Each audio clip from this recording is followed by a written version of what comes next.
என் நெஞ்சில் குடியிருக்கும் தோழர்களே, பிறப்புக்கும் எல்லா உயிர்க்கும்னு சொன்ன ஆதியோன் திருவள்ளுவருடைய வழியில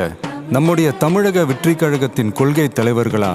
பகுத்தறிவு பகலவன் தந்தை பெரியாரையும், பார்போற்றும் பெருந்தலைவர் காமராஜரையும், அரசியல் சட்ட மாமேதை டாக்டர் அம்பேத்கரையும்,